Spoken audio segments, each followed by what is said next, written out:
le club Ararat TV avec le groupe SOR.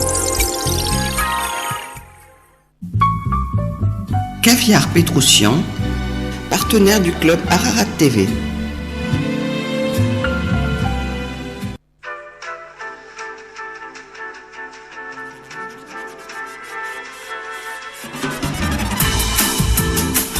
Le club Ararat TV de Richard Fandikian. Spécial Foire internationale de Marseille 2015. Bonjour à toutes, bonjour à tous, c'est le club Ararat TV Dialogue RCF. Vous retrouvez cette émission en podcast sur le site des radios chrétiennes francophones rcf.fr ainsi que sur le site de la Chambre de commerce et d'industrie franco-arménienne ccifa-france.com. Vous pouvez aussi nous retrouver sur les réseaux sociaux et notamment sur nos pages Facebook, Aznavour Story, hashtag 2015 RTAG, où il y a actuellement 18 000 internautes. RTAG comme Recognize the Armenian Genocide, ainsi que dans le groupe Ararat TV que vous êtes invité à rejoindre. Une émission consacrée à la Foire internationale de Marseille 2015 et à la Journée de l'Arménie, émission réalisée par Frédéric Vanegas. Alors nous accueillerons de nombreux invités au cours de ces 4 émissions réalisées donc depuis le pavillon Arménie, émissions qui seront multidiffusées sur l'antenne de Dialogue RCF. Journée d'inauguration du pavillon, aujourd'hui en présence de la présidente du conseil départemental des Bouches-du-Rhône, Martine Vassal. C'est la première année, Martine Vassal, que vous inaugurez ce pavillon Arménie en tant que présidente du conseil départemental des Bouches-du-Rhône. En termes de budget, vous présidez le 2e plus important département français après les Hauts-de-Seine, département avec à sa tête, on le sait, là aussi un président d'origine arménienne, comme vous, monsieur Patrick Devedjian. Alors, chère Martine, qu'est-ce qu'elle évoque pour vous cette foire de Marseille que vous connaissez bien ? Bonjour Richard, bonjour à tous et à toutes. Donc ravi d'être sur votre antenne aujourd'hui. Oui, effectivement, c'est la première fois que je l'inaugure en tant que présidente du conseil départemental, mais ce n'est pas la première fois que je viens à l'inauguration de ce stand qui, depuis 25 ans, met en avant la culture, les valeurs, les traditions arméniennes. Et c'était important pour nous de continuer cette action parce que je crois qu'il y a quelque chose qu'il faut surtout avoir à l'esprit, c'est ne jamais oublier. Et le devoir de mémoire est fondamental. Et je tiens à féliciter et à remercier l'ensemble des associations, parce que sans les associations et sans les bénévoles qui tiennent les stands, on ne pourrait pas faire grand-chose. Donc merci à tous et à toutes de mettre en avant cette culture arménienne qui nous tient tellement à cœur. Alors la foire de Marseille, on va accueillir dans quelques instants Richard Latière de la SAFIM. C'est une dame âgée de 91 ans. Elle a le même âge en fait que Charles Aznavour. On peut dire que c'est une véritable institution. 350 000 visiteurs. C'est le seul événement à Marseille qui rassemble autant de monde. Oui, c'est un événement économique, social et culturel qui est important. 91 années, c'est vrai que le temps passe très vite, Richard. Il faut peut-être pas autant le rappeler, mais cette foire reste toujours aussi dynamique, aussi importante, et puis surtout permet de faire mieux connaître l'ensemble des cultures. Le territoire du département des Bouches-du-Rhône est un territoire très riche qui est composé de 37 communautés différentes et ces communautés vivent très bien les unes à côté des autres et ce qui était fondamental aujourd'hui c'est de pouvoir mettre en avant cette culture arménienne comme d'autres cultures qui méritent toute notre attention et qui ont fait la Provence et qui permettent à la Provence d'avoir des atouts et des compétences absolument remarquables. Alors 2015 c'est une année particulière, c'est en effet l'année du centenaire du génocide arménien. À Marseille et dans toute la région, on a pu remarquer le foisonnement d'événements culturels qui ont déjà parcouru cette année exceptionnelle. Alors que nous entrons dans le 4e trimestre, comment avez-vous perçu les célébrations et les nombreuses activités qui se sont déroulées depuis le début de cette année, Martine Vassal ? Bien, j'espère que ces commémorations continueront au-delà de l'année du génocide parce qu'il ne suffit pas à une année de se souvenir, il faut se souvenir toute sa vie. Et donc là-dessus, nous serons aux côtés de la communauté arménienne pour continuer justement ce travail de mémoire qui est fondamental pour nos futures générations. Chère Martine, je vous laisse continuer votre petit tour de la Foire internationale 2015. Merci d'être venu au micro du club Ararat TV Dialogue RCF. À bientôt. À très bientôt.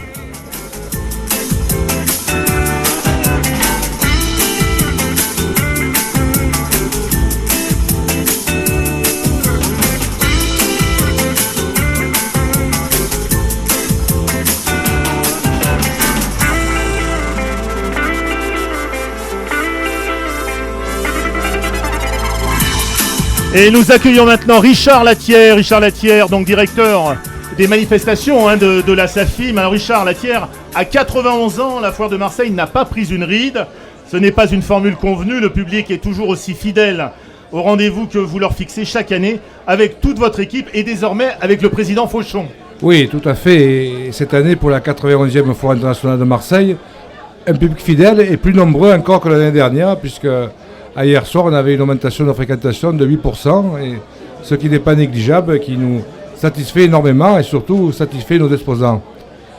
Alors la foire de Marseille, Richard Latière, c'est toujours pour les exposants l'occasion incontournable d'attirer chaque année les regards, de multiplier les contacts et de garnir surtout le carnet de commandes.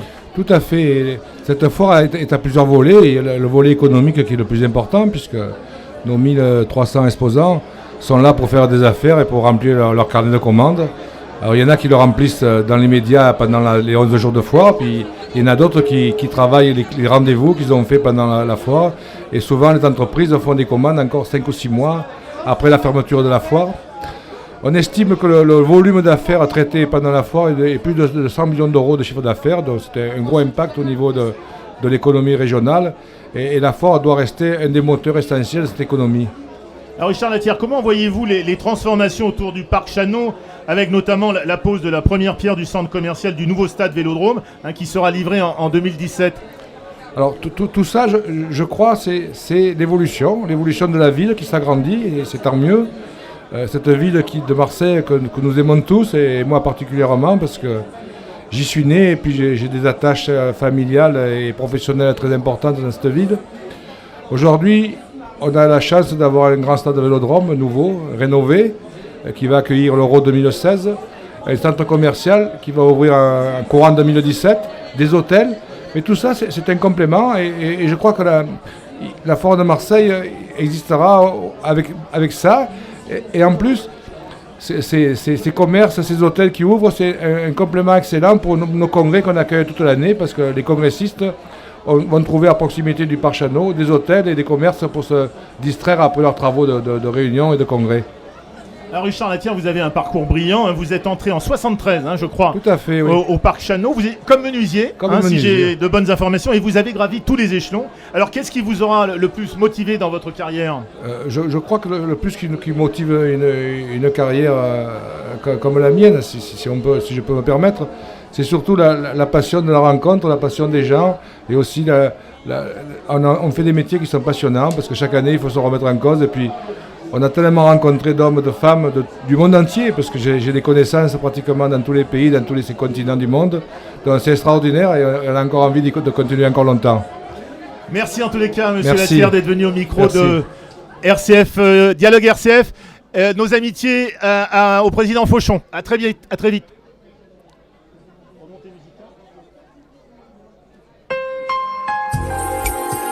Le club Ararat TV avec le groupe SOR. Caviar Pétroussian, partenaire du club Ararat TV.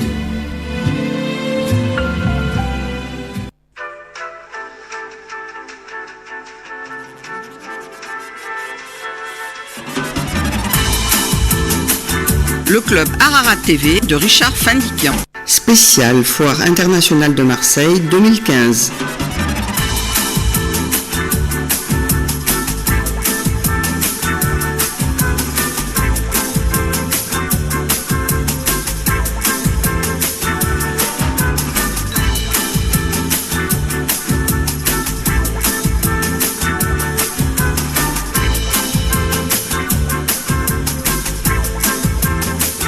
Nous accueillons maintenant Maître Levon Jolakian. Levon Jolakian, vous êtes président de la région sud du Fonds arménien de France.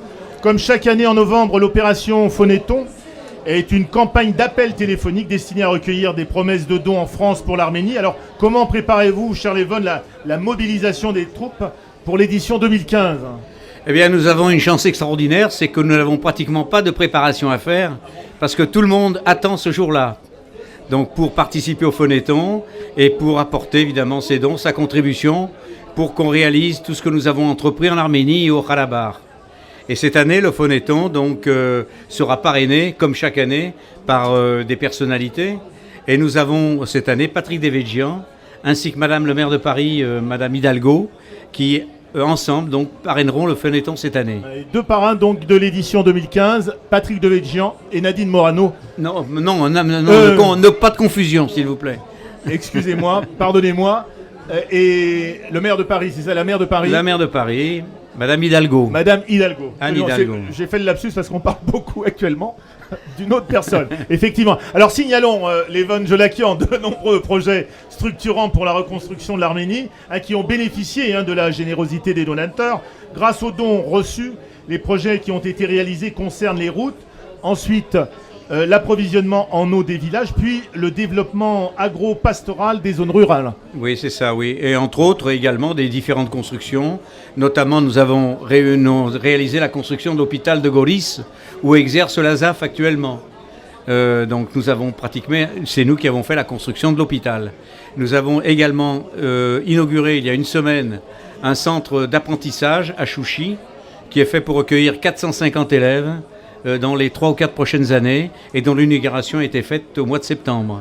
Donc ce sont de très très grosses opérations.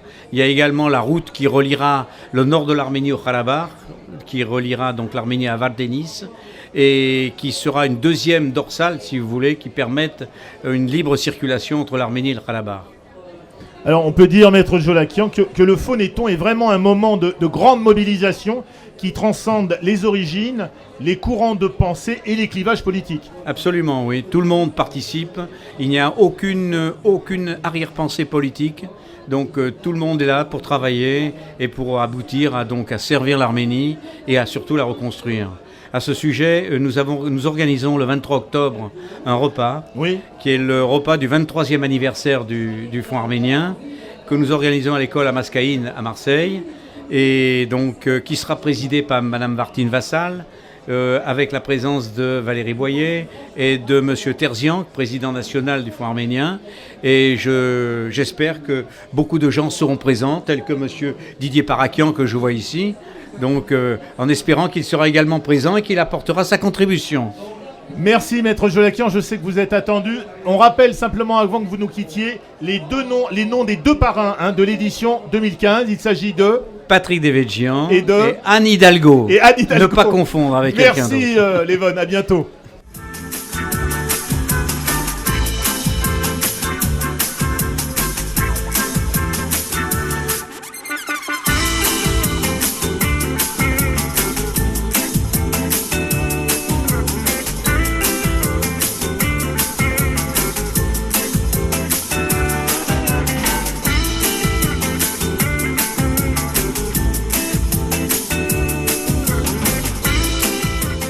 Et nous accueillons maintenant Didier Parakian dans le club Ararat TV Dialogue. Didier Parakian, adjoint au maire de Marseille, délégué à l'économie, aux relations avec le monde de l'entreprise et à la prospective. Alors Didier Parakian, face à la crise économique, Marseille est pourtant en pleine expansion dans des domaines traditionnels qui ont fait son histoire.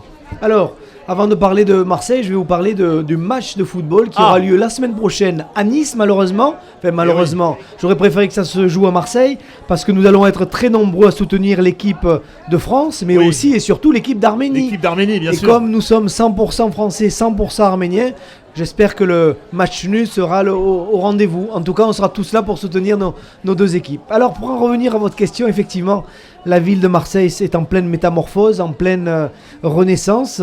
Et c'est devenue une ville créative, une ville innovante, une ville attractive. Et notamment sur le stand de la ville de Marseille, nous parlons de numérique, puisque Marseille a été est dans les 40e villes au monde à être les plus innovantes. Marseille est une ville business friendly, où il fait bon investir, où il fait bon travailler. Aujourd'hui, nous accueillons de grands investisseurs.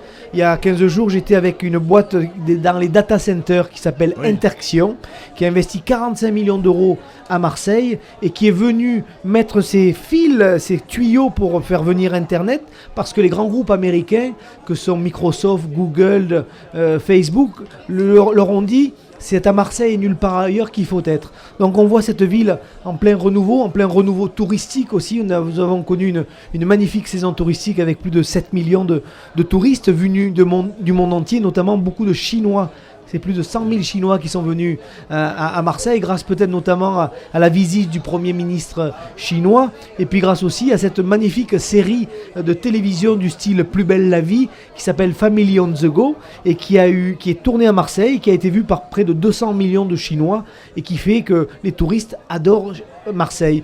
On pourrait parler aussi des Américains qui sont venus en nombre, en force.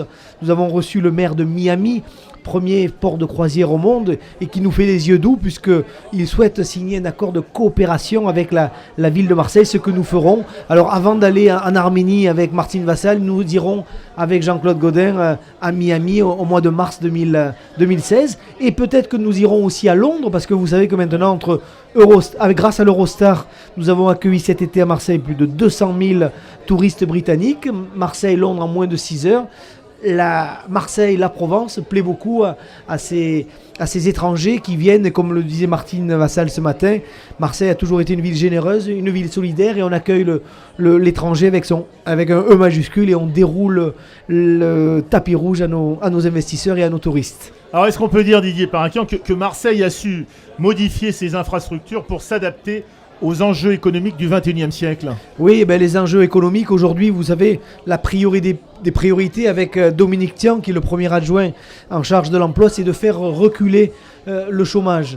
Il y a en 95, il était à 22%. Aujourd'hui, il est bien sûr encore trop haut, mais on l'a fait reculer de plus de 10 points. Et donc aujourd'hui on continue, et nous avons dans le plan Attractive que nous avons proposé, nous avons mis en avance des filières d'excellence. Je vous ai parlé du numérique, je vous ai parlé du tourisme, j'aurais pu vous parler du secteur de la santé, j'aurais pu vous parler de la mode, du design, tous ces secteurs qui sont en train de créer de l'emploi. Vous savez ce qui se passe du côté du pôle média de la Belle de Mai, avec toutes ces centaines de start-up qui sont en train de sortir de terre. Nous sommes en train de créer une véritable Silicon Valley made in Marseille. D'ailleurs, en Arménie aussi, il y a des grosses têtes pensantes, et il y a de gros créateurs d'entreprises en matière de numérique. L'Arménie est en pointe en matière de numérique aussi. Alors Didier Parakian, tout de même, avant de nous quitter, on est nous nous trouvons juste en face du stand de la ville de Marseille. Un mot tout de même sur... Encore une réussite à votre actif, parce qu'on se souvient du pavillon M, durant donc Marseille, capitale européenne de la culture. Alors là, vous avez lancé un club qui marche très bien. C'est le club des ambassadeurs M de la ville. Alors, quelques mots de présentation au sujet de ce club des ambassadeurs, Didier Parakian. Voilà, Jean-Claude Gaudin a souhaité que nous créions ce club. Aujourd'hui, nous sommes 500 ambassadeurs, dont le point commun est d'être des fervents amoureux du territoire. M comme Marseille, M comme métropole, M comme Méditerranée. Ici à Marseille, il y a des gens de talent dans le secteur scientifique, dans le secteur économique, dans le secteur culturel. Eh bien, c'est ces réussites-là que je veux mettre en avant. Moi, je préfère qu'on parle du Marseille loving plutôt que du Marseille bashing. Eh bien, nous sommes une armée de VRP pour faire venir des investisseurs, pour faire venir des congrès, pour faire venir des grands événements à Marseille. Oui, Marseille est en train de rentrer à fond dans le 21e siècle. Et puis puisque nous sommes pas loin de ce nouvel objet monde que les stades Vélodrome, j'ai commencé en vous parlant du football. Marseille est en train de rentrer et de jouer en Champions League. Merci en tout cas Didier Parakian d'être venu dans le club Ararat TV Dialogue.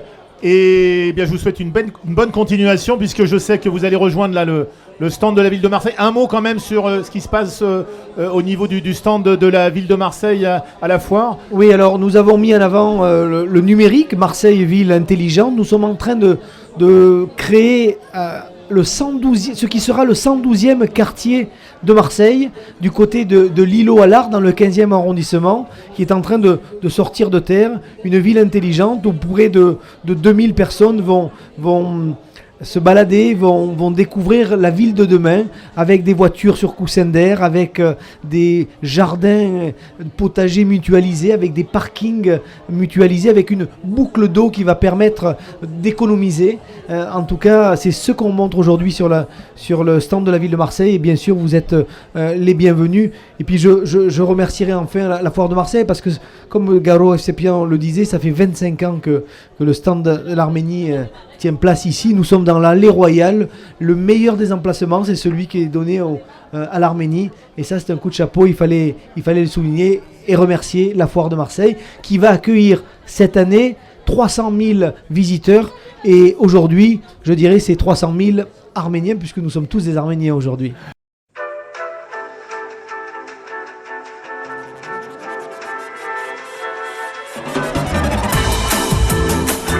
Le club Ararat TV de Richard Fandikian. Spécial Foire internationale de Marseille 2015. Valérie Boyer nous a rejoint ici au pavillon Arménie. Vous êtes Valérie Boyer, députée des Bouches-du-Rhône et maire des 11 et 12e arrondissements de Marseille. On connaît votre engagement aux côtés de la communauté franco-arménienne. On vous entend également souvent réagir face au sort réservé aux chrétiens d'Orient. Depuis l'appel lancé l'année dernière que vous aviez signé avec 20 personnalités, chrétiens d'Orient, silence, on élimine. On tue. Vous continuez aujourd'hui ce combat puisque dans une question écrite, vous venez à nouveau d'interpeller le ministre des Affaires étrangères sur la situation des chrétiens d'Orient. Oui, tout à fait. Écoutez, merci de me donner la parole pour ce sujet bien grave et souvent oublié par nos médias, parce qu'effectivement, il se passe aujourd'hui un véritable génocide en Irak et en Syrie, dont sont victimes les minorités religieuses d'Irak et de Syrie, au premier rang desquels les chrétiens d'Orient, les Yazidis, qui doivent être quasi éliminés totalement aujourd'hui. Et c'est vrai que le 23 juillet 2013, j'interrogeais dans une question orale au gouvernement, au moment des questions au gouvernement, vous savez qu'on voit le mardi et le mercredi, le Premier ministre sur le génocide dont étaient victimes ces populations, en disant que 100 ans après, l'histoire bégayait et que le fait que nous n'ayons pas à la fois reconnu pour beaucoup de pays, ce qui n'est pas le cas de la France bien sûr, mais réprimé le négationnisme, nous conduit aujourd'hui à revivre cette même horreur, c'est-à-dire que des populations et des minorités religieuses sont exterminées du fait de leur appartenance religieuse avec un systématisme et une barbarie extrême, et ça dans l'indifférence générale, parce que c'est vrai que si on se pose la question des frappes aujourd'hui en Syrie et de la nature de ces frappes, on ne se pose pas les questions humanitaires qu'on devrait se poser pour ces populations victimes de génocide qui souffrent depuis 4 ans et qui sont vraiment exterminées avec beaucoup de systématisme et de barbarie depuis 2 ans. Alors début 2015, Valérie Boyer, à propos du combat pour la reconnaissance du génocide arménien et la pénalisation du négationnisme, vous aviez utilisé cette formule 100 ans après. L'histoire bégaye. L'histoire bégaye. On a le sentiment aujourd'hui que ce combat est abandonné au profit de celui plus général et beaucoup plus d'actualité de tous ceux qui fuient la barbarie de Daesh au Proche-Orient. Oui, mais est-ce qu'on se pose vraiment les bonnes questions et est-ce qu'on a les bonnes interventions ? Moi, je veux bien qu'on se pose la question des réfugiés. Encore faut-il savoir si ce sont vraiment des réfugiés que nous recevons, si ce sont des personnes qui sont vraiment victimes de persécution du fait de leur appartenance religieuse ou du fait de leur existence même. Or, aujourd'hui, on sait très bien que les personnes qui se font passer pour des réfugiés, beaucoup d'entre elles ne le sont pas au sens où nous les entendons aujourd'hui sur le droit international. Ça, c'est une première question. Deuxième question importante à se poser, qui allons-nous laisser dans ces pays qui se vident de leur population, parce que ces pays se vident d'une certaine partie de leur population au profit d'une autre population qui les remplace? Qu'est-ce qu'on fait pour ça? Et ensuite, qu'est-ce qu'on fait très concrètement pour les personnes qui sont réfugiées dans des camps? Et c'est vrai que j'ai interpellé le 30 septembre le président de la République, le ministre, dans une question écrite sur la situation des chrétiens d'Orient, pour dire que depuis le 28 juillet 2014, le ministre qui a annoncé favoriser l'accueil des chrétiens d'Orient, pas parce qu'ils sont chrétiens, encore que ça aurait pu être une bonne raison, mais simplement parce que, si je puis dire simplement, mais parce que ces personnes sont victimes de génocide, et j'insiste sur cette appellation, et je sais que au club Ararat, on sait ce que ça veut dire. Beaucoup d'entre elles donc sont des chrétiens, des catholiques arméniens, des syriaques, des chaldéens, et des Yazidis, certains aussi sunnites aussi, et des alaouites qui sont victimes de ces persécutions. Ces personnes en ce moment sont chassées donc par l'État islamique et croupissent dans des camps. À elles, on demande, alors qu'on sait parfaitement que ce sont des réfugiés pour des raisons humanitaires, à elles, on leur demande des choses insensées pour pouvoir avoir des visas pour être réfugiés dans des pays tels que la France. On leur demande d'avoir de l'argent pour partir, on leur demande de parler français ou d'avoir de la famille pour les accueillir, etc. Et quant à celles qui ont été reçues dans ces conditions en France, on sait parfaitement que rien n'a été mis en place pour leur accueil, qu'elles n'ont toujours pas de cours de français, que souvent elles sont hébergées dans des familles où ils sont à 15 dans un 2 pièces, etc., etc. Alors, moi, je veux bien qu'on soit ému par des images absolument épouvantables que nous voyons sur les médias. Je m'interroge sur le fait que pendant 2 ans, quand on a vu des enfants lapidés, des enfants décapités, des homosexuels jetés en haut des tours, des femmes qui sont vendues comme des bêtes, personne n'a été ému. Et il a suffi, c'est vrai, entre guillemets, pour suffi, et tout le monde s'est, comme réveillé d'une espèce d'anesthésie à l'image d'un enfant retrouvé noyé sur les plages. Mais aujourd'hui, qu'est-ce qu'on fait pour ces personnes qui sont victimes des exactions d'une des pires barbaries que notre histoire ait portées? Qu'est-ce qu'on fait pour ces personnes qui croupissent dans des camps où on sait qu'elles sont couvertes de gales et bien souvent rançonnées par les personnes qui les hébergent, notamment au Kurdistan? Donc aujourd'hui, toutes ces questions, d'abord peu s'en posent et elles restent sans réponse. Et moi, je me demande comment la France, qui s'apprête à accueillir plus de 24 000 réfugiés, qui ont quitté leur pays de manière illégale, voire clandestinement. Je demande au ministre des Affaires étrangères quelles mesures le gouvernement entend prendre pour les minorités persécutées, dont les chrétiens d'Orient, dont les yazidis, qui attendent depuis des mois en Irak l'instruction de leur dossier sous le feu des djihadistes. Et ça, malheureusement, nous n'avons pas de réponse et pas de choses concrètes. J'ajoute qu'avec Valérie Pécresse, nous avons créé à l'Assemblée nationale un groupe d'études justement sur la situation des chrétiens d'Orient et des minorités persécutées, que ces questions, nous les posons depuis plus d'1 an et que nous n'avons toujours pas les réponses non plus. Alors justement, Valérie Boyer, on peut lire sur votre blog la phrase suivante: refuser d'intervenir, c'est capituler face à Daesh. Faisons en sorte que le concert des nations s'oppose sous mandat de l'ONU à ces barbares en utilisant, dites-vous, tous les moyens financiers, diplomatiques et militaires.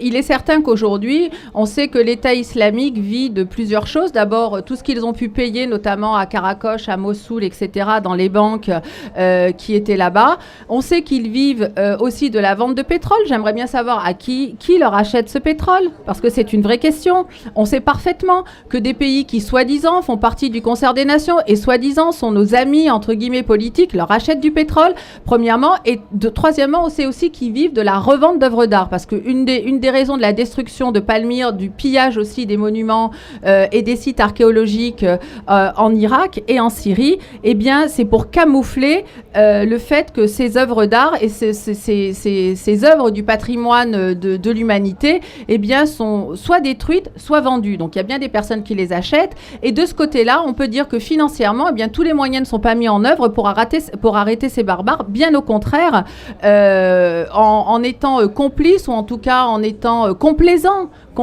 allez, employons un terme qui ne soit pas trop fort, en étant complaisant avec certains États, eh bien, on favorise le développement de l'État islamique et notamment le fait qu'ils s'enrichissent et qu'ils recrutent. Parce que pourquoi arrive-t-il à recruter autant de personnes, autant de gamins qui viennent de pays européens pour aller faire cette guerre abominable là-bas? Pour 2 raisons. L'argent et le sexe. On sait que là-bas, c'est sexe à gogo, puisque les femmes sont vendues et sont mises dans ce qu'on appelle, excusez-moi, dans des bordels, où elles sont victimes des pires exactions, et notamment des très jeunes filles. Et d'autre part, parce qu'on leur donne de l'argent. Et cet argent, eh bien, il est acquis par la vente du pétrole, par le pillage et par le trafic des œuvres d'art, et malheureusement aussi par le pire du pire, par le trafic d'êtres humains. Eh bien, ça, ce n'est pas arrêté. Et notre diplomatie ne s'en occupe pas. Aujourd'hui, on est en train de se faire des nœuds au cerveau pour savoir avec qui on intervient et comment on le fait, alors qu'il y a des urgences humanitaires, il y a des urgences diplomatiques, il y a des urgences financières et qu'on ne prend pas ces mesures. Bien, merci Valérie Boyer pour toutes les... Oui, je crois qu'on peut applaudir notre députée Valérie Boyer. Merci. Merci pour cet engagement, pour toutes les réactions que vous avez face au sort réservé aux chrétiens d'Orient. Alors, on va changer de thème maintenant, puisque nous abordons le 3e trimestre de cette année 2015, que vous avez suivi avec une attention, je le sais, toute particulière. Alors, quel bilan, Valérie Boyer, tirez-vous de cette année 2015, année du centenaire du génocide arménien, à travers toutes les activités, toutes les animations qui ont eu lieu à Marseille et en France, et notamment dans le monde. Et dans le monde, et notamment également chez vous, dans le 11-12. Écoutez, pour moi, c'est une année, j'imagine que pour tout le monde, et je dirais pour la communauté internationale, c'est une année capitale parce que c'est aussi l'année de la justice et de la mémoire que doit être cette année du centenaire de la commémoration du génocide de 1915. Malheureusement, avec ce qui se passe aujourd'hui en Irak et en Orient, on voit toute l'importance que reconnaître et pénaliser le premier génocide de l'histoire, qui porte ce nom, c'est vraiment quelque chose d'essentiel. Pour autant, je trouve que sur le plan de la diplomatie internationale, nous n'avons pas avancé. Et ça, je le regrette. Je regrette aussi que les promesses qui ont été faites par les candidats à l'époque, c'était facile de s'en souvenir, c'était le 24 avril 2012, notamment les candidats Sarkozy et les candidats Hollande s'étaient engagés à faire en sorte que le négationnisme puisse être pénalisé. Aujourd'hui, je ne vois rien venir du côté de l'Élysée, mais je ne désespère pas du côté de l'Assemblée nationale d'y arriver, puisque vous savez que j'ai déposé une nouvelle proposition de loi qui ne s'intéresse plus du tout au délit d'opinion liée à l'information, mais qui vise à faire en sorte que les crimes contre l'humanité puissent être et les génocides puissent être pénalisés. J'espère que sur le plan juridique et sur le plan politique, on trouvera le temps dans l'année 2015 de pouvoir faire en sorte que cette proposition de loi puisse être examinée. Ça, c'est la première chose. Sinon, au niveau des commémorations, eh bien, vous savez que dans le 11e et le 12e arrondissement, je peux dire... Écoutez, je peux dire que je suis très fière, voilà. À un moment donné, il faut dire les choses. Et très heureuse et très émue aussi d'avoir pu porter un projet de planter 50 arbres. Donc, ça s'est passé au printemps, au début du printemps de cette année. Donc on a planté 50 arbres au niveau du mémorial du génocide, et puis on va en planter 50 autres de l'autre côté de la voie.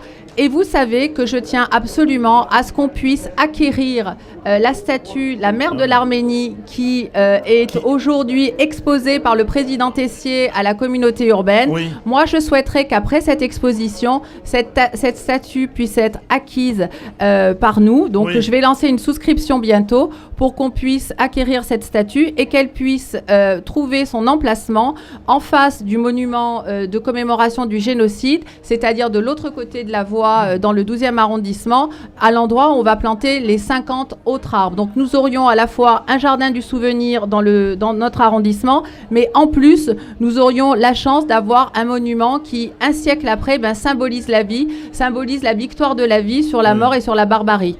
Alors c'est une magnifique statue, puisque vous en parlez, effectivement, elle va être exposée pendant un mois au Pharo, dans les jardins du Pharo. Tout le monde pourra aller la photographier à l'entrée donc de la communauté urbaine du président Guy Tessier. Et cette magnifique mère arménienne, il faut le dire, arrive de Florence. Oui. Hein, et on aura le plaisir donc de l'inaugurer prochainement. Ce sera en date du 8 octobre. Valérie Boyer, merci d'être venue au micro du club Ararat TV. Et puis, vous le savez, ici, vous êtes chez vous. Merci 1000 fois à vous. Ah. Oui. Alors, dernier mot. Cher Richard, puisque j'en profite pour lancer un appel à toutes les personnes qui voudront bien donner quelques fonds pour qu'on puisse acquérir cette œuvre et que cette œuvre puisse être exposée et, je l'espère, dévoilée pour le 24 avril 2016, parce que la mémoire doit continuer au-delà de cette année de commémoration du centenaire. Absolument. Et puis surtout, on doit montrer que quoi qu'il arrive, la vie triomphe sur la barbarie, et je pense que cette figure mariale de la mère de l'Arménie nous le permettra. Merci Valérie, à très vite.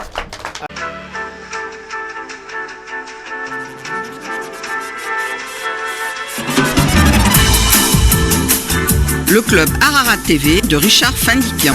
Spécial Foire internationale de Marseille 2015.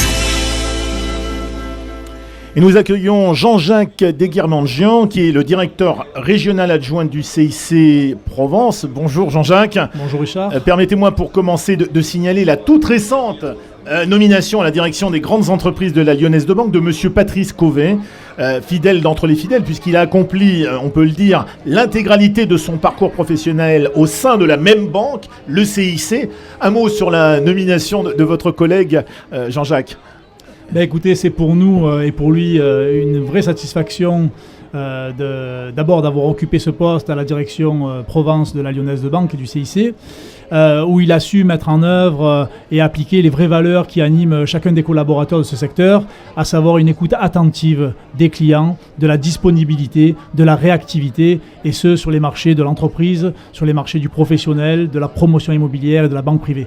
Voilà, c'était un vrai plaisir de travailler avec lui, et nous lui souhaitons bien évidemment toutes et tous une bonne continuation et une pleine réussite dans ses prochaines fonctions. Alors Jean-Jacques Desguermian-Jean, parlez-nous d'un sujet que vous connaissez bien, le paiement sans contact. Concrètement, ce système de paiement permet de régler plus rapidement ses achats et de dispenser de se dispenser de liquide pour les petites transactions. Oui, je vais vous en parler Richard, mais avant je voulais juste dire quelques mots. D'abord, ça me fait particulièrement plaisir d'être parmi vous ce soir, parce que c'est vrai que le CIC Lyonnaise de Banque est très proche de la communauté franco-arménienne, au travers de partenariats avec la Chambre de commerce. Absolument, il faut le souligner, parce que vous aidez beaucoup la communauté arménienne. Les associations sportives ou autres. Donc voilà, c'est pour nous un vrai plaisir, c'est pour moi en tout cas un vrai plaisir d'être parmi vous aujourd'hui. Ensuite, quelques mots quand même sur qui nous sommes, parce que c'est vrai que nous sommes connus sur la place, mais certains de une présentation générale avant de parler du paiement sans contact. Voilà, donc la direction Provence, comme vous l'avez dit, c'est une direction qui est basée sur l'avenue du Prado, qui comprend dans son périmètre, qui est le département des Bouches-du-Rhône et les Alpes d'Haute-Provence, une 60aine d'agences. Il y a 3 pôles entreprises, il y a 2 agences banques privées, ainsi qu'une agence promotion immobilière, comme je le disais tout à l'heure. Donc ces équipes-là sont présentes à la fois sur le marché du particulier, sur le marché du professionnel, bien évidemment accompagnent les associations ainsi que les entreprises. Voilà, avec une vraie motivation, une vraie volonté d'être présents quand nos clients ont besoin de nous, et pas seulement dans les périodes faciles, en les accompagnant dans leurs projets au quotidien. Voilà. Donc pour revenir... en complément de ces équipes-là, nous avons des équipes d'experts qui viennent nous accompagner sur le terrain.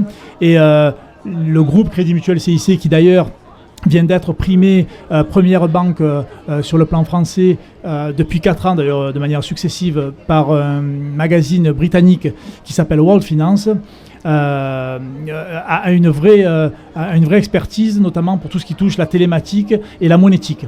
On est très souvent précurseur sur des nouveautés technologiques. Et donc le paiement sans contact s'inscrit totalement dans ces nouveautés.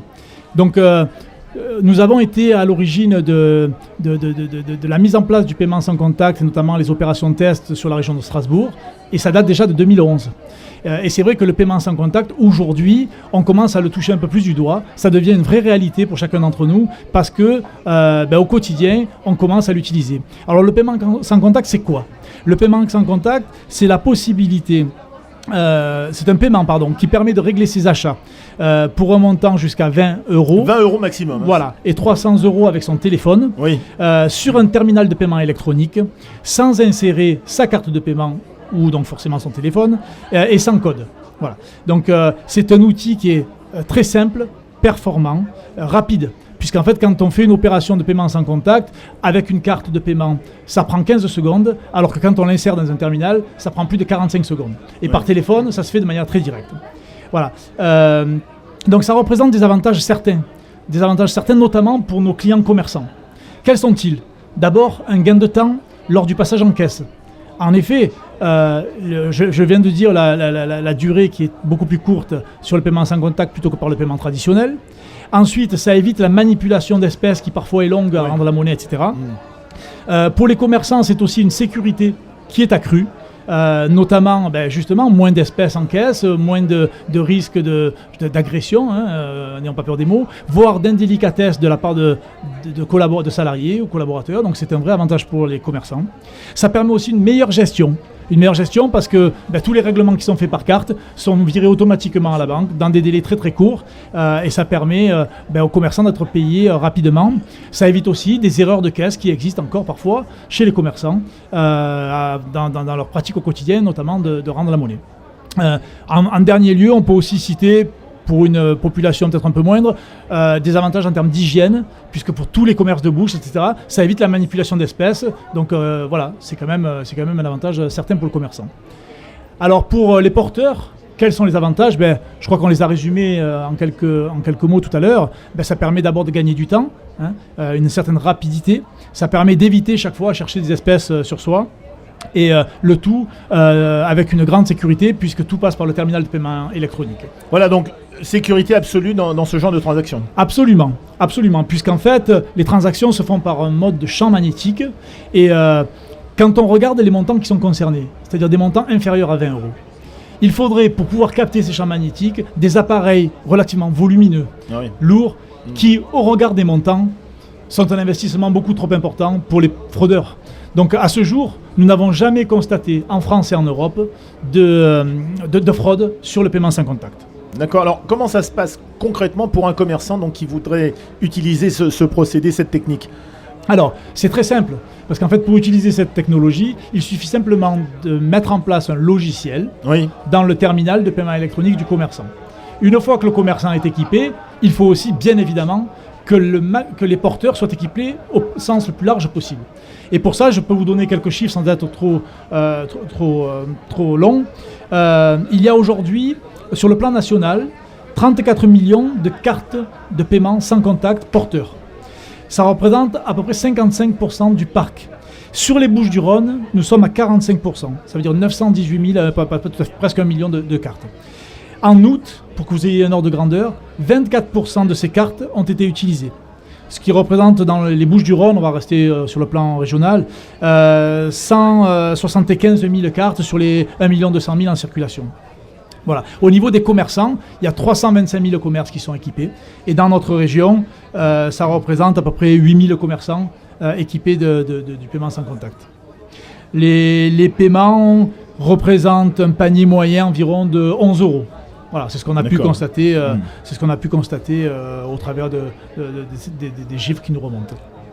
Alors avec le sans contact, les frais restent-ils abordables pour les commerçants? Alors tout à fait. C'était un moyen. Il fallait nécessairement adapter la tarification au paiement sans contact pour que ça fonctionne. D'ailleurs, nous avions essayé, je vais répondre aux frais, sur les frais, mais nous avions essayé il y a quelque temps de mettre en place cette pratique au travers de Monéo, vous en souvenez certainement Richard, qui n'avait pas eu un franc succès d'ailleurs. Et on attribue cet échec indirectement au fait qu'il fallait recharger ces fameuses cartes Monéo, alors que pour ce qui concerne le paiement sans contact, chacun d'entre vous, chacun d'entre nous avons un téléphone ou une carte, et là, il n'y a plus besoin de recharger quoi que ce soit, et les paiements se font aussi rapidement. Alors, pour que ça fonctionne, comme je le disais, il fallait nécessairement adapter la tarification. Et l'ensemble des banques, et le CIC, bien évidemment, a mis en place une tarification spécifique pour les montants, pour les paiements sur les montants de petits montants, en fait. Voilà. Donc, ça représente quelques centimes sur la transaction. C'est entre 5 et 7 centimes. Donc, ce sont des montants tout à fait raisonnables. Alors, comme le souligne le slogan du CIC, dans un monde qui bouge, quels sont, Jean-Jacques Desguirmanjian, et ce sera ma dernière question, pour un entrepreneur, les qualités qui selon vous, forment le socle de la réussite? Alors, il faut beaucoup de choses. D'abord, je crois qu'effectivement, j'encourage toutes celles et ceux qui ont la volonté d'entreprendre. Parce qu'aujourd'hui, je crois que c'est la dynamique, elle part de là. Il faut avoir une vraie volonté. Il ne faut pas avoir peur de l'échec. C'est un banquier qui le dit, il ne faut pas avoir peur de l'échec parce que si on ne tente rien, forcément on n'a rien. Et on a besoin dans cette région, dans ce pays, de vraies dynamiques, de gens qui ont un esprit d'entreprise. Donc il faut une vraie volonté déjà. Ensuite, il faut bien choisir ses projets. C'est clair, il faut être organisé, rigoureux, préparer ses projets pour pouvoir ensuite présenter à ces banquiers, bien évidemment, mais aussi à d'autres partenaires qui existent, comme France Initiative et puis la BPI France, bien évidemment, qui accompagne la création. Voilà, il faut un projet qui soit bien ficelé, qui soit, autant que faire se peut, un peu original, qui apporte quelque chose au niveau des clients pour que ça puisse fonctionner. Mais il faut beaucoup d'envie, il faut une volonté, du courage, et il n'y a pas de raison que ça ne fonctionne pas. Voilà. En tous les cas, merci Jean-Jacques Desguirmanjian d'être venu au micro d'Ararat TV, nous avoir rendu visite ici au pavillon arménite de la Foire internationale. Merci Richard, c'était un plaisir pour moi. À très bientôt. À très bientôt, au revoir. Au revoir.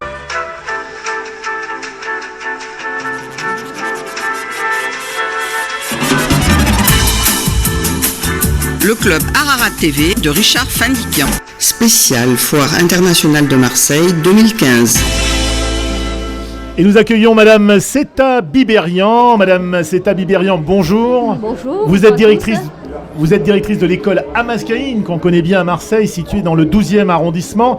Alors présentez-nous tout d'abord cet établissement qui accueille 340 élèves, je crois. 345, 345, ça a augmenté, c'est comme tout, de la maternelle à la terminale, et qui est le seul, il faut le souligner, le seul établissement de ce type, sur les 7 qui existent en France, à aller jusqu'au lycée. Exactement.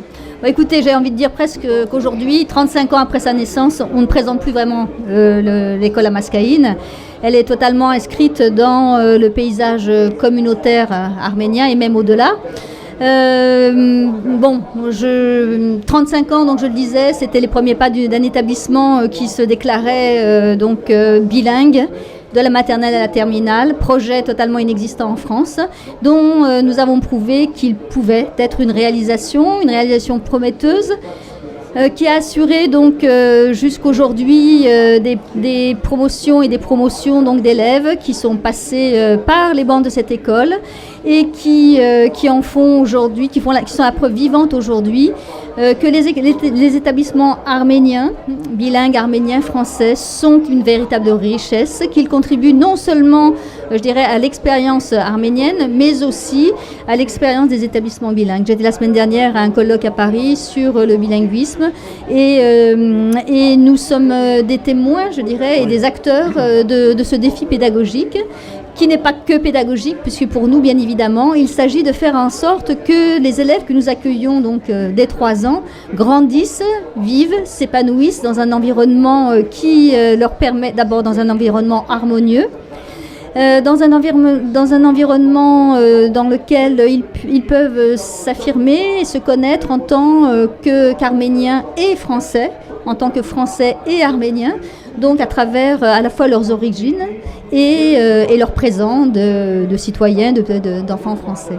Alors, les temps forts de l'histoire arménienne sont inscrits au cœur de la vie de l'établissement.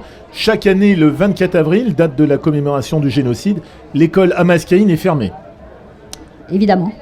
Elle est évidemment fermée puisque par cette fermeture, qui est d'ailleurs une fermeture totalement légale, il y a 3 dates qui sont officiellement qui ont été actées par l'État français comme étant des journées arméniennes.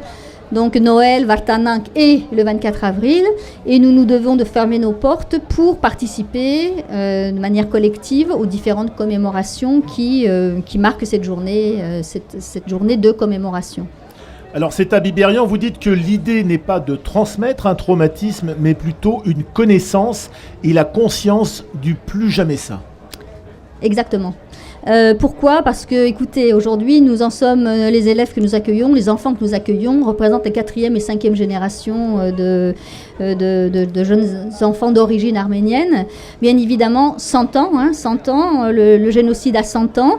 Le traumatisme, c'est celui qu'ont vécu nos ancêtres, c'est celui qu'ont vécu les descendants directs de ces ancêtres. Aujourd'hui, il s'agit de constituer des sujets qui soient conscients de leur histoire, qui soient capables de dépasser le traumatisme justement et de ne pas le vivre. C'est pas du tout ce qu'on enseigne. On n'enseigne pas, on n'a pas de politique d'enseignement victimaire. Nous ne sommes pas des victimes. Nous savons ce que nous avons traversé. Nous savons ce qui fonde notre présence ici à Marseille, à travers le monde, dans la diaspora. Mais cette connaissance-là, elle doit nous armer. Nous armer, d'ailleurs, pour continuer à faire ce combat de la reconnaissance du génocide par son auteur, et d'autre part, nous armer aussi pour être vigilants face à l'actualité qui, hélas, on le disait tout à l'heure, Madame Valérie Boyer le disait, n'est pas avare de récidive. Voilà. Alors, dernière question, Madame Biberian, que s'est-il déroulé de particulier en cette année de centenaire à l'école Amaskaïn? Et avez-vous prévu d'ici décembre 2015 d'autres événements? Écoutez, nous on a travaillé sur un projet qui nous a paru très important, qui est celui de faire en sorte que les enfants s'approprient non pas une date purement historique, mais qu'ils s'approprient l'histoire familiale et qu'ils ont été en fait amenés à faire tout un travail d'enquête auprès de leur propre famille pour remonter jusqu'à cette 5e génération dont ils viennent et mettre des noms sur ces générations qui se sont succédées, des noms, des lieux, des dates, Et pour qu'ils ressentent, pour qu'ils se réapproprient cette histoire familiale qui est souvent disparate, qui est parfois perdue, et qu'ils puissent donc, que cette série d'histoires personnelles, individuelles, qu'ils ont formalisées sous forme d'arbres généalogiques, constitue la forêt que nous sommes tous ensemble. Et nous avons matérialisé ça par une installation qui a eu l'honneur d'être inaugurée par monsieur le recteur de l'Académie de Marseille, qui a donc rendu visite à l'école Al-Maskaïn à l'occasion du 24 avril et pour s'associer justement à ce centenaire qui n'est pas bien évidemment la propriété des Arméniens, mais qui est une mémoire et une conscience qui se doit d'être partagée. Alors, qu'est-ce qu'on fait cette année ? Eh bien, écoutez, cette année, de toute manière, pour nous, cet engagement, il est quotidien. Mais cette année, on fête quelque chose de particulier à l'école, qui est son 35e anniversaire. Donc là, on est dans cette énergie-là. L'année va être ponctuée d'événements parce que le meilleur hommage qu'on peut rendre aussi aux victimes du génocide, c'est de montrer qu'aujourd'hui, l'Arménie, elle est vivante partout où il y a des enfants d'origine arménienne et qui tous les jours vivent cette double appartenance. Et donc, j'invite tous nos auditeurs à nous retrouver pour le premier événement fort de cet anniversaire qui va être donc ici même au Parc Chano et dans l'auditorium du Parc Chano. Donc nous allons accueillir le Bali Bedagan qui est l'ensemble national d'Arménie. Donc un ensemble extraordinaire et cela va avoir lieu le 17 octobre prochain. Une occasion de nous réunir autour d'un événement heureux qui symbolise la renaissance, qui pour moi symbolise la renaissance des Arméniens. Les écoles, c'est ça, il y en a 7 à travers la France et j'espère qu'il y en aura beaucoup d'autres qui vont s'ouvrir. Merci Madame Biberian d'être venue au micro du Club Ararat. Merci. À très bientôt. Merci à vous, au revoir.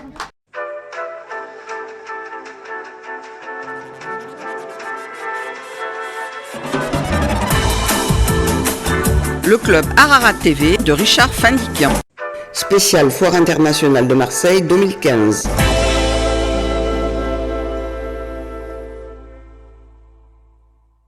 Nous accueillons maintenant Robert Baudard, président de Dialogue RCF. Alors, président Baudard, depuis le 7 avril, après 30 ans d'existence, Radio Dialogue, la radio chrétienne et arménienne de Marseille, a rejoint le réseau des radios chrétiennes francophones et est devenu donc Dialogue RCF. Oui, depuis 32 ans exactement. 32 ans, oui. Puisque la radio a été créée en 1982 et a émis sa première émission pour Pentecôte 83. Nous étions Marseillais et c'était Radio Dialogue. Et depuis quelques mois, nous avons rejoint un réseau de radios chrétiennes francophones, un réseau de 64 radios qui diffusent sur toute la France, qui dispose de 250 fréquences, qui est écouté par 500 000 personnes jour. Voilà, alors ce réseau des radios chrétiennes francophones met en commun de nombreuses émissions d'information et de débats notamment. Oui, il y a toutes les émissions qui étaient faites par Dialogue en local sont toujours faites par Dialogue. C'est-à-dire que localement, nous produisons encore 48 émissions qui sont diffusées tout au cours de la journée. Et le reste du programme est assuré par le réseau national et repris sur l'ensemble de ces 64 radios. Et nous émettons donc 24 heures sur 24, comme nous le faisions auparavant. Alors, Président Baudard, signalons également que l'auditoire de Dialogue RCF est géographiquement très étendu, puisqu'il couvre aussi bien Marseille qu'Aubagne, que Martigues et Aix-en-Provence aussi écoute Dialogue RCF. Alors, nous disposons maintenant de 4 antennes, de 3 studios, et nous couvrons grosso modo à quelques mètres carrés près ce qui sera demain géographiquement la métropole. C'est-à-dire que nous sommes entendus sur Aix, jusqu'aux portes d'Arles, sur Marseille, sur Aubagne, sur Martigues, à travers 2 fréquences, donc 89.6 pour ce qui est Marseille et Aubagne, et 101.9 pour ce qui est Aix, Étang-de-Berre et Martigues. Donc en moyenne, ça représente un auditoire de 85 000 auditeurs, c'est ça ? 85 000 auditeurs, c'est notre auditoire moyen. Vous pouvez trouver toutes ces informations et nous suivre sur le site rcf.fr. Nous avons un auditoire jour de 8 à 10 000 personnes, le week-end 12 000 personnes, et cet auditoire moyen de 85 000 personnes aujourd'hui. Alors, Président Baudard, qu'est-ce qui fait aujourd'hui la particularité de la station que vous présidez ? Nous sommes toujours, et nous tenons à le rester, la première radio œcuménique, statutairement œcuménique. Je vous rappelle que toutes les radios chrétiennes sont a priori œcuméniques, puisqu'elles reçoivent avec joie et avec plaisir les confrères des 4 confessions chrétiennes, mais elles sont essentiellement animées et financées par l'Église catholique. Or, la différence de Radio Dialogue, c'est que depuis le début, sous l'impulsion de Monseigneur Etchegaray, Marseille a voulu parler d'une seule voix à travers ces 4 confessions chrétiennes, c'est-à-dire l'Église catholique, l'Église protestante réformée, aujourd'hui Église protestante unie, l'Église orthodoxe et l'Église apostolique arménienne. Ça fait aujourd'hui encore notre spécificité et nous sommes fiers d'être toujours, 30 ans après, la seule radio entièrement œcuménique dans sa vie, dans ses émissions et dans sa gestion, aussi bien sur le territoire français, et je crois bien que c'est toujours la réalité en Europe aussi. Très bien, écoutez, Président Baudard, je voulais, en mon nom personnel, vous remercier particulièrement pour avoir participé. C'est grâce à vous que nous avons initié cette installation de ce studio improvisé au sein du pavillon Arménie de la Foire internationale de Marseille. Remercier également mon ami Frédéric Banégas, qui donne temps pour organiser à la fois l'antenne de Dialogue RCF et également notre ami Kevin Colloc, qui est aussi l'un des animateurs d'une émission qu'on retrouve le samedi soir sur cette antenne. Merci à vous tous et encore une fois, mille merci, Président Baudard. Merci Richard. Le club Ararat TV avec le groupe SOR.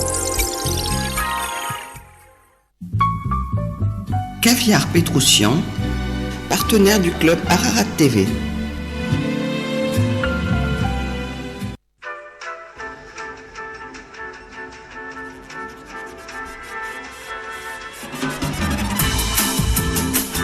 Le club Ararat TV de Richard Fandikian. Spécial Foire internationale de Marseille 2015. Docteur Matikian, vous êtes cardiologue et président de l'association Action Santé Arménie France. Vous êtes l'initiateur du centre cardiovasculaire franco-arménien de Goris, fruit de la collaboration entre votre association, la SAF, Action Santé Arménie France, et le Fonds arménien de France. Alors, comment ce centre fonctionne-t-il aujourd'hui, après avoir ouvert ses portes il y a maintenant 2 ans ? 2 ans. Bonjour. Bonjour. Juste, cher Richard, je me permets une correction par rapport à la SAF. Je ne suis plus le président de la SAF. C'est Telma Eratian, docteur Telma Eratian, qui est la présidente de la SAF. Et ce centre cardiovasculaire franco-arménien est ouvert depuis 2013, comme tu as justement noté. L'ouverture a été en 2 étapes, mais depuis le mois d'octobre 2013, nous avons une équipe de médecins sur place qui est là tout le temps, jour et nuit, et qui assure l'ensemble des urgences. Justement, il y a quelques jours de ça, nous avons eu la 5e édition de l'Euro-Caucasian Congress of Cardiology que l'Action Santé Arménie France organise tous les 2 ans à Yerevan, qui invite les grands pontes de la cardiologie française, européenne et les cardiologues des pays avoisinants d'Arménie, et qui est très attendu surtout par tous les cardiologues des pays avoisinants, les Syriens, les Iraniens, etc. Et à ce moment-là, nous avons eu une présentation du cardiologue du centre cardiovasculaire franco-arménien qui nous a donné des chiffres. Il y a eu plus de 3500 personnes qui ont consulté dans cet hôpital depuis que cet hôpital est ouvert. Il y a eu plus de 400 personnes qui ont été stentées, ce qui fait un nombre de stents, plus de 600 stents posés. Ah oui. Et la plupart des interventions ont lieu sur des personnes qui font un syndrome coronaire aigu, c'est-à-dire un infarctus du myocarde. Donc, ce sont des personnes qui n'avaient aucune chance d'être soigné dans cette région sans l'existence de cet hôpital. Cet hôpital est le fruit de la réflexion, de la projection et de la conception de deux associations françaises, les deux marseillaises d'ailleurs, par le Fonds arménien de France sous la présidence locale de Levon Jolakian et l'Action Santé Arménie France, qui ont mis ensemble leur savoir-faire, leur expertise, l'un pour construire l'hôpital et l'autre pour gérer et mettre à disposition le personnel, le cadre pour le faire fonctionner.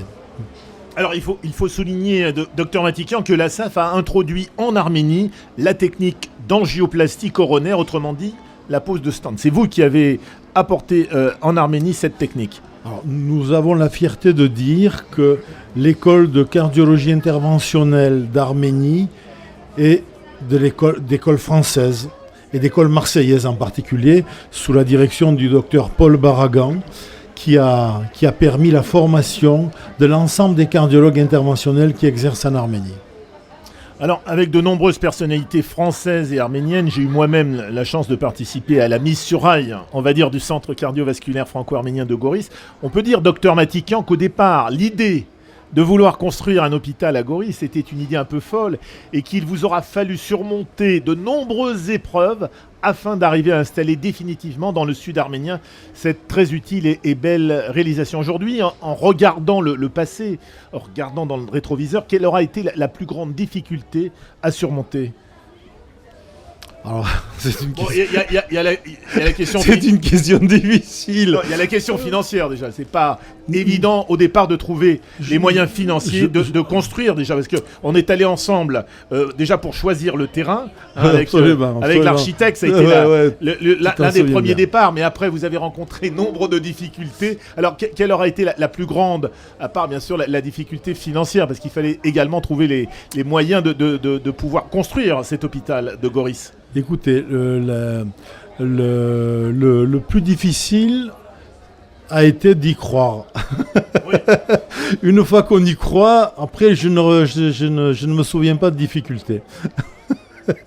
Je ne me souviens pas de difficultés, parce qu'il y a des gens formidables, il y a des gens exceptionnels. C'est une occasion qui m'a été donnée de rencontrer des gens exceptionnels.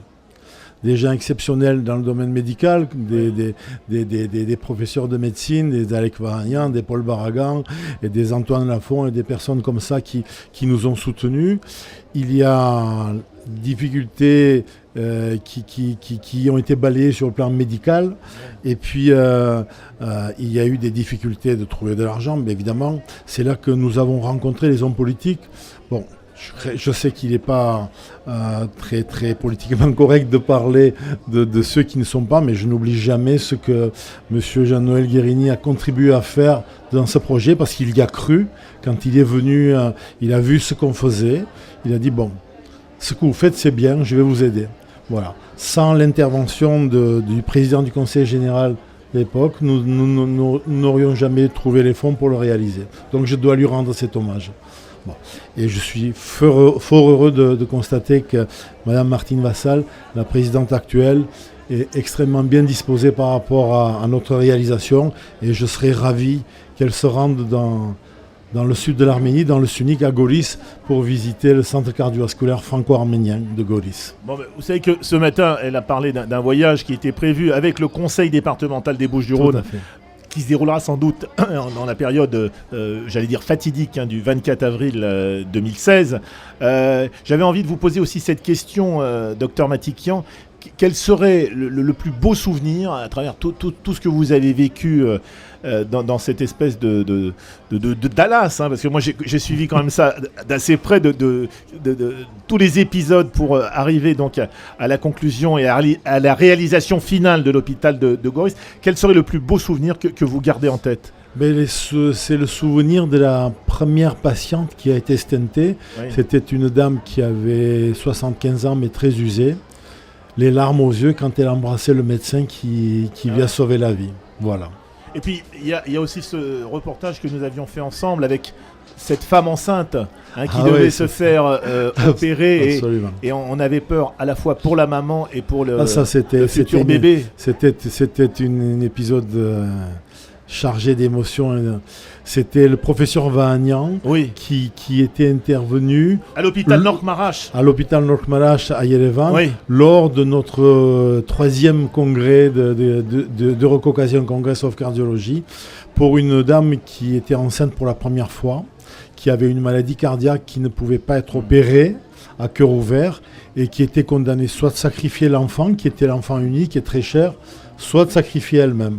Donc, Alec Vahagnan a donné la vie et à la maman et à son enfant, en faisant une intervention qui n'avait jamais été effectuée en Arménie, dans le Caucase non plus. C'était une première. Absolument. Ça s'appelle une valvuloplastie mitrale, sur un rétrécissement mitral exactement.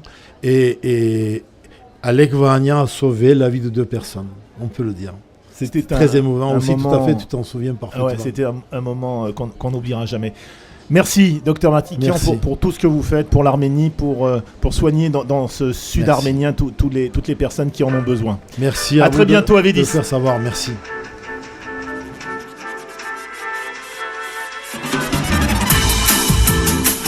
Le club Ararat TV de Richard Fandikian. Spécial Foire internationale de Marseille 2015.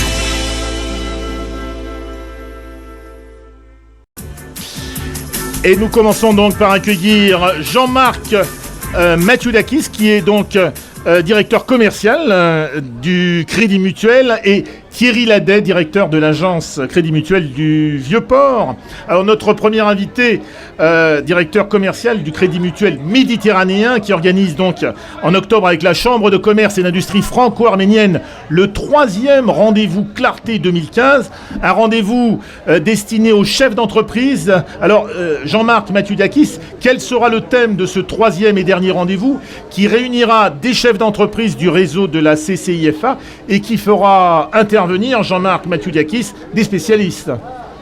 Bonsoir cher auditeur, bonsoir Richard. Oui, bonsoir Jean-Marc. Bonsoir. Donc effectivement, le 14 octobre prochain, ce sera la 3e réunion Clarté qu'on organisera dans le cadre du partenariat que nous avons donc lancé depuis presque maintenant 1 an avec le Crédit Mutuel Méditerranée, mais également la Chambre de commerce et d'industrie franco-arménienne. Et le thème du 14 octobre prochain donc sera celui du financement du poste client. Voilà. Comment optimiser le financement du poste client pour une entreprise? Alors, au programme, des conseils et des accompagnements sur la bonne application des mesures structurelles et des techniques managériales à apporter dans son entreprise, Jean-Marc Mathiodakis. Ben oui, toujours des sujets d'actualité, des sujets d'importance. Sachez par exemple que la France est championne du monde dans le retard des paiements des factures à 15 jours. Et donc bien évidemment pour les entreprises, cela représente des manques à gagner qui s'évaluent en milliards d'euros. Et donc toutes les solutions qu'on peut mettre en avant pour permettre à ces entreprises de gagner en trésorerie sont bien évidemment les bienvenues. Et donc avec nos spécialistes, au cours de cette réunion qui se veut une réunion d'échange, nous aborderons donc comment financer les factures des clients sans attendre le paiement de ces derniers, comment nous assurer contre les impayés, comment suivre les échéances et relancer commercialement ces dernières, et puis surtout comment peut-on être aidé aussi pour le recouvrement. Donc tout ceci fait appel à des corps de métier, à des spécialistes que nous avons à notre sein et que nous mettrons à disposition au cours de cette réunion. Donc il faut venir nombreux. Alors le rapprochement entre la Banque coopérative mutualiste et la CCIFA est issu de l'action de quelqu'un qui est avec nous, qui est en face de notre studio Pavillon Arménie, monsieur Roland Vartanian, qui est président du conseil d'administration du Crédit Mutuel, ainsi que de Jean-Claude Sobrero, qui est, lui, président du conseil de surveillance de la caisse locale du Vieux-Port, du Crédit Mutuel Vieux-Port-Carnot. Alors, on peut dire donc, Monsieur Ladet, que la caisse locale du Crédit Mutuel Vieux-Port exerce son activité avec 5000 clients sociétaires aujourd'hui. Tout à fait, Richard. Et donc, juste un petit mot pour la caisse de Marseille-Vieux-Port. C'est une caisse qui a été créée en novembre 84. Oui. 5000 sociétaires clients. Oui. Nous avons non seulement des clients, mais également des sociétaires, oui. C'est-à-dire un partenariat au niveau de nos clients. Et des gens aujourd'hui qui sont propriétaires aussi de la caisse locale à travers leur part sociale. Alors moi ce que je voulais dire c'est que la caisse de Marseille-Vieux-Port existe depuis un peu plus de 30 ans, que c'est un événement que nous avons voulu fêter en 2015 et un événement qui s'est décliné en 4 tempos pour cette saison 2015. On a eu le 22 novembre 2014 donc le premier tempo avec le lancement avec la pièce Marius de Marcel Pagnol jouée par la troupe du Théâtre de la Cidon à Marseille. Le 10 avril 2015, une date importante où une assemblée générale a également donné lieu exceptionnellement au vernissage d'une exposition consacrée à l'Arménie aux Arméniens. Oui. Par la suite, on a été partie prenante au Festival du livre franco-arménien le 25 avril donc, de cette année. Et au prix Charles Aznavour, également en 2015. Tout à fait. Et le 5 juin, on a fêté nos 30 ans. On a fêté nos 30 ans donc, au Fort Gantom, qui domine le Vieux-Port. Et avec 2 partenariats qui étaient fêtés également ce vendredi 5 juin dans une ambiance festive et jazzy. Oui. La communauté portugaise avec la Banque Montepillo et la communauté arménienne à travers la Chambre de commerce et d'industrie franco-arménienne. Alors, je reviens vers Jean-Marc Mathieu-Dakis. Un mot quand même sur ce rapprochement entre le Crédit Mutuel et la Chambre de commerce franco-arménienne. Voilà, je voudrais que vous en parliez un tout petit peu, Jean-Marc.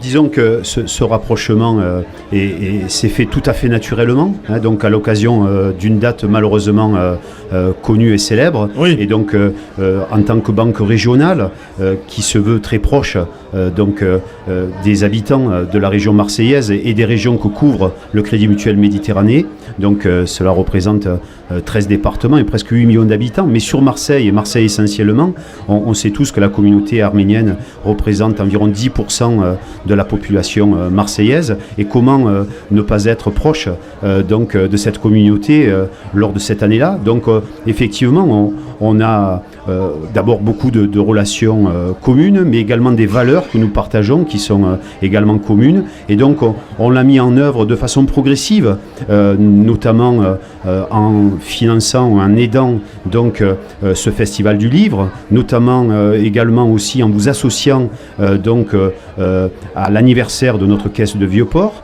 mais je pense plus fortement et plus durablement donc à l'occasion de ces réunions que nous faisons avec la Chambre de commerce et d'industrie franco-arménienne, avec les entreprises amies, adhérentes à cette Chambre de commerce et qui sont intéressées par les sujets. D'ailleurs, les sujets sur lesquels nous avons débattu, puisque c'est le 14 octobre, ce sera la 3e réunion, ont été des sujets choisis par les adhérents de la Chambre de commerce et d'industrie franco-arménienne. Et je pense que ce partenariat est à la fois utile, mais intéressant parce qu'il nous permet de rencontrer des chefs d'entreprise dynamiques, volontaires, enracinés dans leur région, mais également ouverts sur le monde, c'est-à-dire exactement nos valeurs, mais je pense également durable parce que je suis convaincu qu'à l'issue de cette 3e réunion, nous envisagerons déjà 2016. Voilà.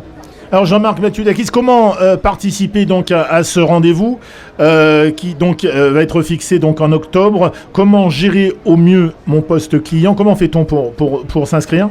Aussi simplement que d'entendre par exemple l'invite que vous faites au travers de cette émission. Voilà, et donc, oui, absolument. Alors je vais signaler quand même, si Roland Vartagnan le permet, l'adresse mail où on peut s'inscrire, le téléphone également pour ce qui concerne la Chambre de commerce franco-arménienne. Donc il convient de s'inscrire par téléphone au 06 16 17 89 16, je répète 06 16 17 89 16, ou par mail à s.seropian, je répète s.seropian @ccifa-france.com. Déjà, on peut donc s'inscrire à ce premier rendez-vous de la façon suivante. Voilà, donc vous avez dit l'essentiel, Richard. Donc, à partir de 10h, il y a à peu près 2 heures d'échange, de partage. Et puis, pour poursuivre les travaux et encore faire plus ample connaissance, il y a un cocktail qui suit dans dans un espace que je qualifierais de privilégié, puisque ça se situe au 494 avenue du Prado, dans le boulevard de Tunis, au siège de notre fédération. Voilà.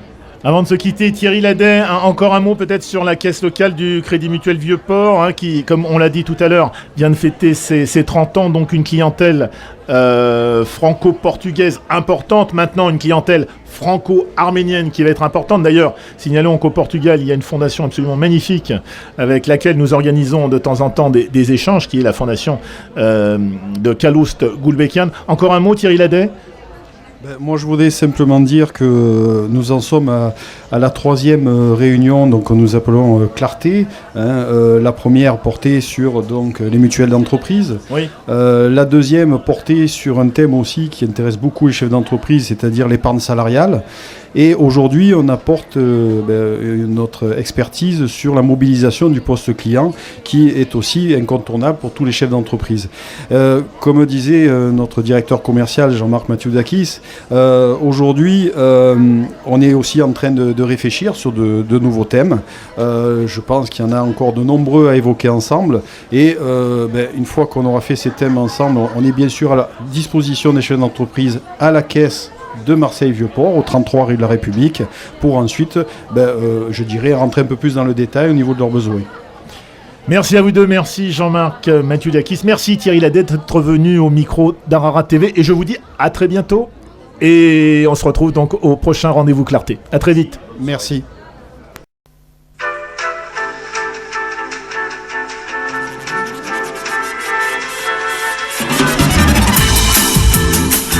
Le club Ararat TV de Richard Fandikian.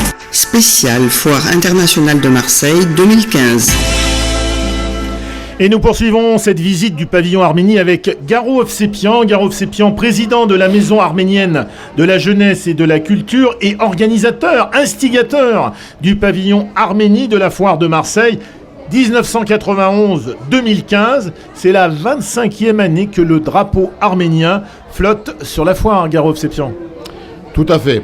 Pour la première fois, c'était le 22 septembre 1991, au lendemain même de la déclaration de l'indépendance de l'Arménie. Donc, l'Arménie et son drapeau ont été donc présents sur des terres étrangères, si je puis dire, pour la première fois dans la ville de Marseille. Ce dont nous sommes extrêmement fiers. Ce n'était pas autre chose qu'à cette époque-là, un hymne à la vie d'un pays qui, certes, peut être loin par sa géographie, par son histoire, par sa culture, mais qui est très proche du cœur des Provençaux et des Marseillais. Alors on peut dire, Garo Ovsepian, que le pavillon Arménie est une présentation des potentialités économiques de l'Arménie, de ses atouts touristiques, de l'ancienneté de sa culture, bref, une invitation à l'ouverture et à la découverte. C'est ce que vous avez souhaité en créant ce pavillon. Tout à fait. C'était d'abord de faire connaître l'Arménie beaucoup plus largement ici, sur Marseille et sur le bassin méditerranéen. Notre objectif, c'est que des potentialités économiques, commerciales puissent être connues et surtout qui puissent avoir des relations commerciales et économiques entre l'Arménie et la région PACA. Alors pour cela, nous avons ici notamment des denrées agroalimentaires, mais nous avons aussi également de la production, je puis dire, d'artistes et d'artisans d'Arménie présents ici sur ce pavillon pour pouvoir justement porter ce savoir-faire arménien sur ce bassin méditerranéen. Alors Garo, quand vous regardez dans le rétroviseur, là, quel est le souvenir qui vous revient en mémoire ? Quelle image vous gardez de ces 25 années de présence à la Foire internationale de Marseille ? Moi, je dirais que c'est une présence extrêmement motivée, tous les ans, et tous les ans un peu plus. La preuve que cette année, nous avons vraiment fait une belle réussite, une belle fête, avec l'ensemble des participants. Et ce que je peux dire, c'est que tout au long de ces 25 années, des ministres de la République d'Arménie, des ambassadeurs, des consuls, les hommes politiques de la région, notamment du département et de la ville, ont été présents et ont pu apprécier ce qui se passait ici. En tout cas, nous voulons faire vivre l'Arménie dans son, je dirais, dans son identité la plus authentique possible ici, sur ce pavillon, tout en disant que la foire, c'est quelque chose de ludique. La foire, comme son nom l'indique, c'est la fête. C'est la fête, c'est la joie, c'est la danse, c'est la musique, ce sont les rythmes, c'est tout ce qui peut faire aujourd'hui le folklore arménien. De plus, cette année, nous avons ajouté la cuisine présente, qui est confectionnée sur place avec 2 journées consacrées à la cuisine arménienne. On va en parler dans quelques instants avec Franck Ohanessian. On va dire aussi un mot, je le souhaite, de Marseille-Provence-Arménie 2015, Garo, puisque vous en êtes l'un des créateurs avec Didier Parakian et Angèle Melconian, donc présidente de cette association, donc qui a mis en œuvre tout un ensemble de personnes pour pouvoir créer au cours de cette année différents événements, et vous en avez été partie prenante, Garo. Oui, Marseille-Provence, donc Arménie 2015, a été créé pour soutenir, pour accompagner, pour aider les associations à réaliser des manifestations dans le cadre du centenaire du génocide des Arméniens, et en même temps également d'initier ses propres activités. Bon, c'est une association qui a été créée pour l'année 2015, qui a fait des réalisations, qui a aidé un certain nombre donc d'initiatives, notamment des expositions, aussi bien au musée d'histoire qu'à l'hôtel Continental, qu'à la maison arménienne de la jeunesse et de la culture. Je pense que Arménie, donc Marseille-Provence-Arménie 2015 a rempli la tâche qui s'était donc fixée. Et il faudrait certainement, et ça nous allons y travailler avec Angèle Melconian, notre présidente, et avec Didier Parakian, et avec toi-même, Richard, nous allons travailler pour finir sur une note qui pourrait être une clôture ou une conclusion, mais dans le bon sens, de cette année 2015. Pour nous, l'essentiel, c'est de réunir les forces, c'est d'ajouter, c'est de multiplier, c'est de dynamiser les initiatives de la communauté arménienne. Alors un mot pour terminer, Garo, sur le conseil départemental, puisque le conseil départemental des Bouches-du-Rhône est votre principal partenaire dans l'organisation de ce pavillon Arménie de la foire.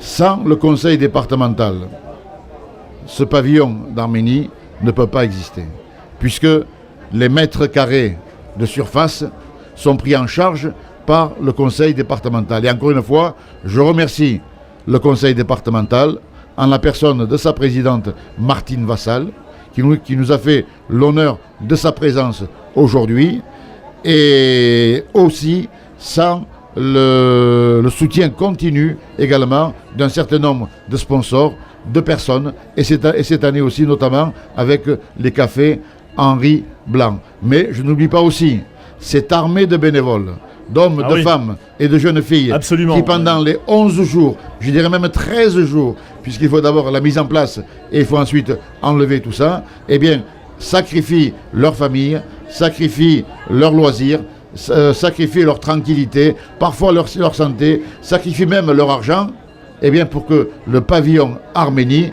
brille et que le drapeau de la République indépendante flotte sur Marseille et le bassin méditerranéen. Merci, cher Garo, d'avoir accueilli cette année pour la première fois donc le Club Ararat TV et Dialogue RCF au sein du pavillon Arménie. Merci, à très bientôt, Garo.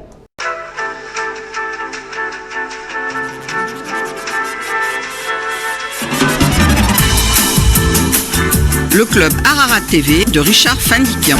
Spécial Foire internationale de Marseille 2015. Et pour terminer cette série d'émissions, eh bien, nous avons le plaisir d'accueillir, et nous allons parler cuisine arménienne avec lui, Franck Ohanessian. Franck Ohanessian, bonsoir. Bonsoir. Vous êtes le gérant de la cafétéria La Boiseraie dans le 12e arrondissement de Marseille. Et vous avez organisé dans le cadre de la foire, vous qui connaissez bien la cuisine et l'animation, parce que vous êtes en même temps un très grand animateur, une fête de la gastronomie arménienne avec l'association Marseille Ararat. la Maison arménienne de la jeunesse et de la culture présidée par Garo Hovsepian et Marseille-Provence Arménie 2015 que préside Angèle Melconian. Alors dites-nous un peu comment se sont déroulés ces ateliers de cuisine au pavillon arménien, Franck. Alors tout d'abord, je tiens à remercier vivement au nom de tout Marseille Ararat Garo Hovsepian qui nous a beaucoup aidé à la réalisation de cette magnifique opération. Et puis en fait on s'est intégré à la fête de la gastronomie qui est un événement national et qui se déroulait 25, 26 et 27 septembre dans toute la France, 9000 événements culinaires. Et nous sur la foire de Marseille on a eu la chance d'arriver le 26 et le 27 septembre, c'est-à-dire samedi et dimanche dernier, pour faire la clôture de la fête de la gastronomie en France. Donc le pavillon arménien a accueilli des cuisinières arméniennes, des mamans, des tatas et des vraies cuisinières de maison, c'est-à-dire avec les savoir-faire et tous les secrets des traditions culinaires. Et nous avons eu, on attendait 40 personnes sur les ateliers. Un énorme succès. Et on a dépassé les 200 participants. Ah, extraordinaire. Alors, beurek, kefté pilaf, aubergine dolma, est-ce que toutes les cuisinières de recettes traditionnelles arméniennes, Franck, qui sont venues au pavillon Arménie pendant la foire, ont dévoilé leurs secrets au public ? Alors, elles ont dévoilé leurs secrets, mais j'avoue que ça a été compliqué parce qu'il existe une tonne de recettes différentes sur chaque plat. C'était à qui devait dire sa recette du pilaf, qui devait donner la bonne recette des aubergines, parce qu'on a Imam Bayaldi, on a Rarne Yarer, il y a beaucoup de recettes différentes.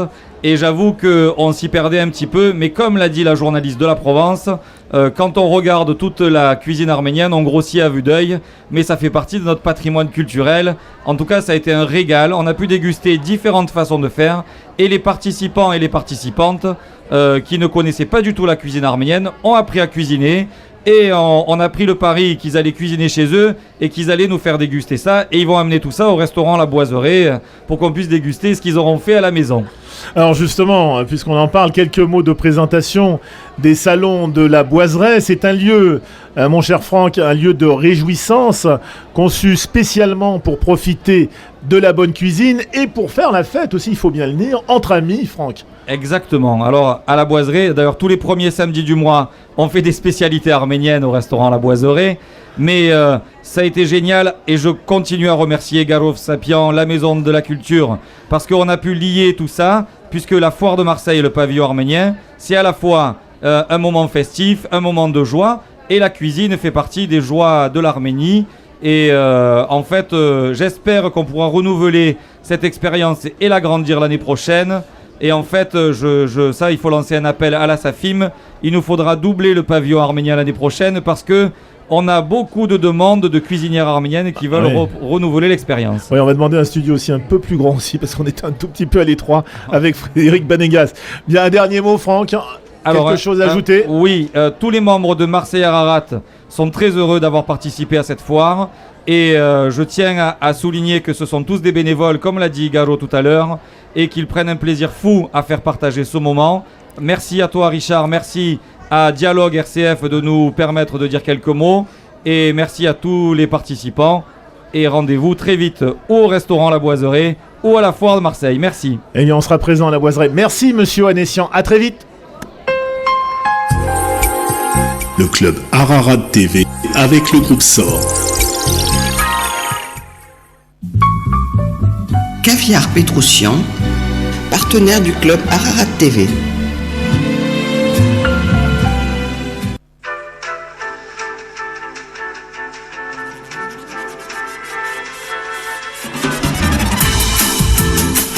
Le club Ararat TV de Richard Fandikian.